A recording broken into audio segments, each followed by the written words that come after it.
Have you ever wondered what happens when the kindest person in the room finally runs out of patience?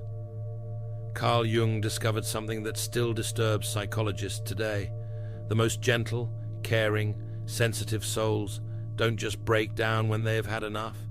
They transform into something far more powerful and terrifying.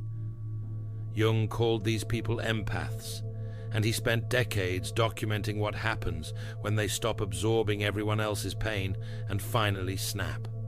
What he found wasn't a breakdown, it was an awakening, and the world was never ready for what came next. Today we're diving deep into Jung's most unsettling discovery about sensitive souls who stop people-pleasing. Because what happens next isn't what you'd expect. These individuals don't become cruel or cold. They become something much more dangerous. They become conscious. Jung's patient files from his Zurich clinic reveal a pattern that made his blood run cold. Sensitive people, empaths, highly perceptive individuals kept arriving at his door carrying the same invisible wounds. They had spent their entire lives being everyone's emotional support system. The friend who always listens, the child who keeps the family together, the partner who sacrifices everything to maintain peace. They came to Jung exhausted, isolated, unable to maintain normal relationships. But here's what shocked Jung most. These people weren't weak. They weren't victims of circumstance. They were psychological geniuses who had been collecting data on everyone around them for years. Jung realized these empaths possessed what he called differentiated perception. They could read micro-expressions that others missed completely. They sensed hidden emotions before people consciously felt them themselves. They detected lies instantly, felt unconscious tensions in every room, and saw through social masks with surgical precision.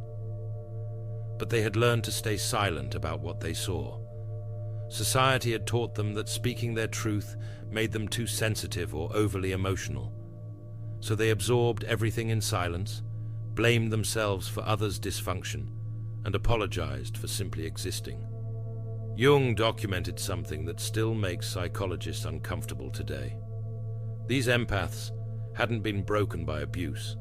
They had been studying it. When Jung asked them to describe their relationships, he expected scattered thoughts from damaged minds. What he discovered changed everything he thought he knew about sensitive people. These patients kept detailed mental records of every person who had ever hurt them. They knew their abusers' triggers, insecurities, and deepest fears. They had mapped emotional patterns with accuracy that surpassed Jung's own decades of training. They understood the psychology of manipulation better than the manipulators themselves. But they had never used this knowledge, not once, until something pushed them past their breaking point. Jung wrote in his private notes that the empath's mind isn't a victim's diary, it's a strategist's war room, waiting for the moment of activation. These sensitive souls had been playing chess while everyone else thought the game was checkers. And when they finally decided to make their move, the whole board changed. The transformation Jung documented didn't happen gradually. It happened in one explosive moment he called shadow integration under extreme duress.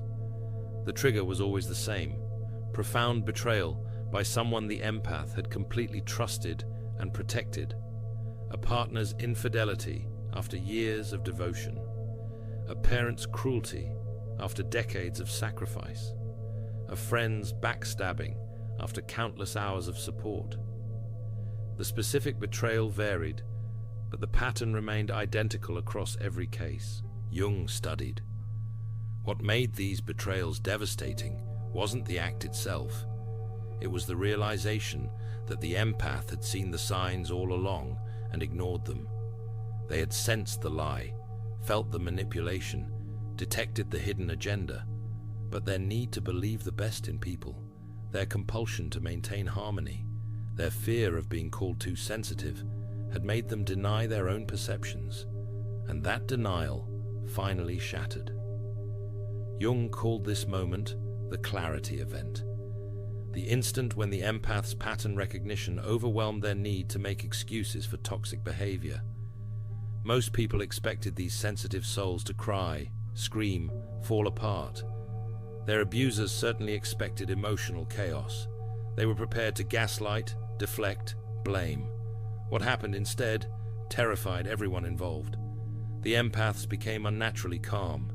Jung described it as the moment the victim realizes they've been playing a completely different game than everyone else understood. These sensitive people didn't attack. They didn't rage.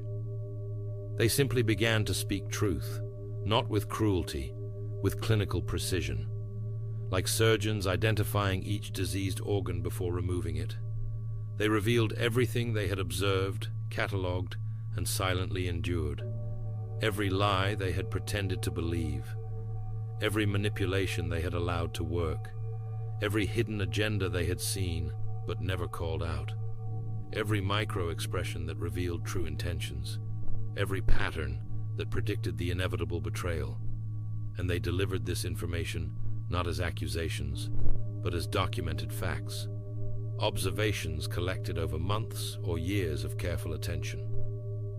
Jung wrote that hell has no fury, like an empath who has finally learned to trust their own perceptions. Because these individuals weren't seeking revenge. They were claiming something far more powerful. Their own reality, their own truth, their own right to see clearly without apologizing for what they saw. This transformation wasn't temporary emotional outburst. Jung realized he was witnessing something he called shadow integration. The moment when someone stops denying the parts of themselves they were taught to hide. For empaths, their shadow wasn't evil or cruel.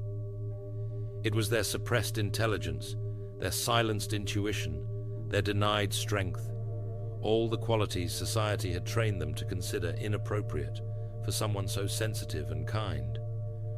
When they finally integrated these shadow aspects, they became what Jung called psychologically complete. Still capable of deep empathy, but now protected by conscious boundaries.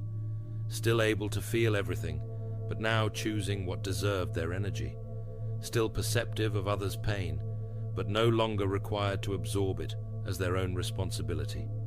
The changes didn't stop at the psychological level. Jung documented how these transformed individuals' entire lives shifted within months. They left abusive relationships with strategic precision, documenting everything, planning exits that couldn't be sabotaged. They